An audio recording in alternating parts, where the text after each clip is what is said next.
I am Laura for PokerNews, and history was made on day 41 at the Rio yesterday, as for the first time ever, the main event provided players with options on the same day to enter into the final opening flight of day 1F or to late register into day 2 ABD. Tiffany was there all day following the action. There is a lot going on at the main event today, so let me run you guys through it, okay? It is day 2 for the A, B, and D flights, but it's also the last flight for day 1, so that's day 1F. But here's the weird thing, which has never happened before at the World Series.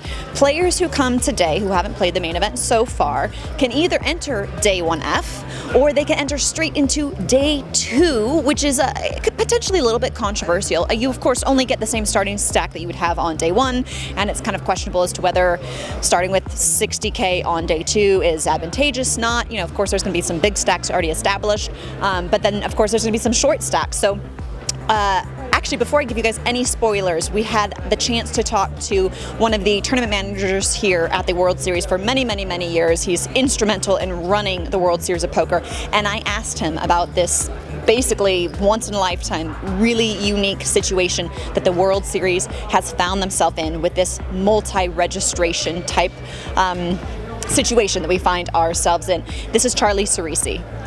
I'm with Charlie Cerisi, who you guys have for sure seen before on the PokerNews footage. He's our go-to guy for all the inside dish when it comes to the World Series of Poker. Tournament manager, he basically makes everything happen, especially when there's restarts. Charlie, today is like a really special, unique day. Something that's never happened in the World Series before has happened. Will you tell us about it? Yes, it's really crazy here today. For the first time ever, we're going to have a day 2 with late registration and also another flight. So there's a lot of people going in different directions. Some people think that they're playing today. Some people are coming in for the day 2 bagging. Some people are wanting to play day 2. So it's a little bit of a culmination of everything that we've never seen before. Yeah, and obviously the World Series had to do this pretty much when those last 2 flights were added, right? So it was basically an incentive to say we want to allow everyone to play who wants to play. Absolutely. You know, we're reaching out to all over the world to make sure everybody gets here that wants to play this event. It's one of the best events in the world, if not the best. So we want to make sure everybody gets in.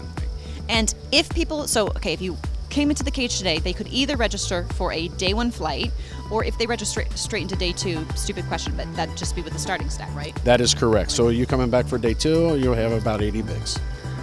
Which is great. Like I was going to ask you, I know that you play a little, anyone who works in poker has to play a little poker as well. Do you think, which way would you lean? Is there an incentive? I don't know. I feel sorry for those people that unfortunately didn't make it through day 1, why these other people can still sit down with chips, you know. Patience is virtue. So if you register for a day 2, you still have a lot of play ahead of you. So me personally, I'd play day 2. Take what you can get. And how many entrants have you seen do the straight to day 2 registration? Well, today we have well over 100, and we're expecting a whole lot more tomorrow. Wow. Oh, because that's right. We have another day 2 tomorrow. That so is correct. A whole bunch of newness here at the World Series of Poker. The exciting thing is that it doesn't look like the pandemic has slowed anything down. The World Series is making it happen. Thanks for your time, Charlie. Thank you. Come out and see us. We still got another day.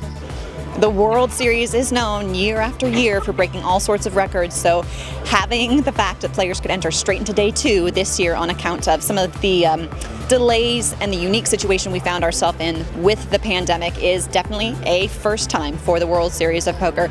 Now behind me, one of the other exciting stories coming out of today, Doyle Brunson, as you guys know, is still in the running. It's day 2. We're playing level 9 right now. He's sitting at the feature table. You guys, Doyle is 88 years old. He hasn't played the World Series for several years, or at least the World Series main event. And he's just, you know, up there doing what he does best, which is playing poker, which goes to show you that at any age, which is why we love this game, it mentally keeps you sharp. And you can be any age and play it. Of course, we suggest you be, you know, over the legal gambling age. But at 88, I mean, personally, I wasn't sure when I talked to him on day 1 if he would have the stamina to play, you know, 10-hour days. But he's at the feature table. It's day 2. He's 88 years old. And the excitement that everyone is feeling just being kind of in his presence and watching him. I mean, it's not quite a deep run yet, but he's still plowing through and doing what he does best, so that's really exciting. Okay, now over on the side feature table, another exciting table that we did some coverage of today in our video interviews, is Mike Mattisau and Maria Ho. Maria Ho, of course, was a two-time last woman standing in the main event, or three times if you count the World Series of Poker main event in Europe. And Mike Mattisau is sitting there with her. We chatted with some of the players at their table today. Go ahead and go check out that interview and find out, what it'd be like to roll into day 2 of the main event and sit down with pretty much one of the most famous players, Mike Mattisau, and currently one of the best female players, Maria Ho.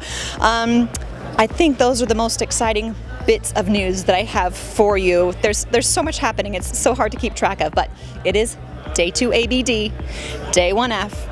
Tomorrow we'll have our second day, and then day 3, of course, it's going to be very exciting to finally kind of have some more solidified who's still in, who's out, who's sitting at whose table. Tomorrow will be a second day 2, and then, we'll see what poker has in store for us from there on out. The main event has concluded the first of day 2s. All survivors of day 1A, B and D returned along with the late entrants that made for more than 3,000 hopefuls from all over the world back in action. Ramiz Shahid bagged the overall chip lead for the day.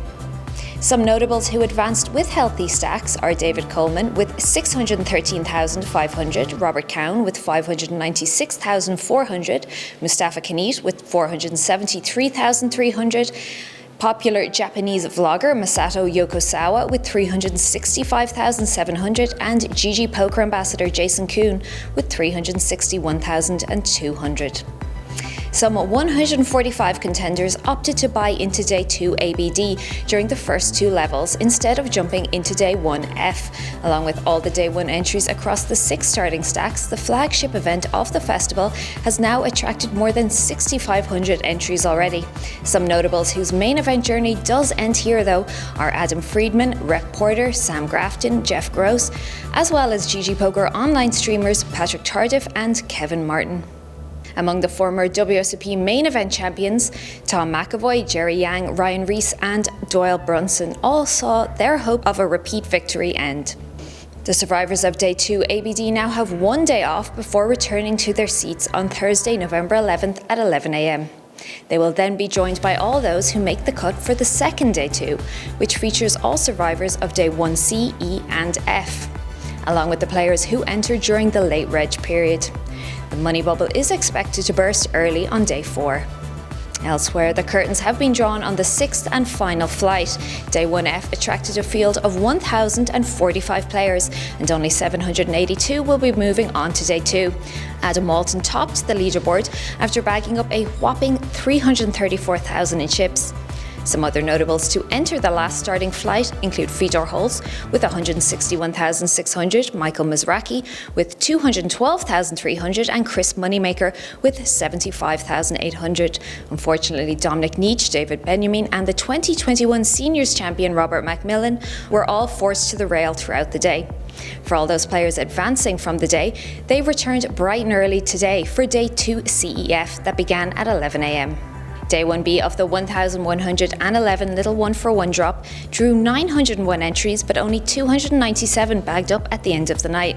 There was a total of 488 entries and 143 bagged for Day 1A, for a total number of 1,389 entries and 440 confirmed bagged for Day 2. Day 1C is still to play today at 3 p.m.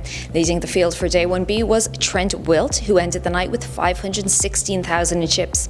The remaining players that bagged for Day 1B are scheduled to play Thursday, November 11th at 1 p.m.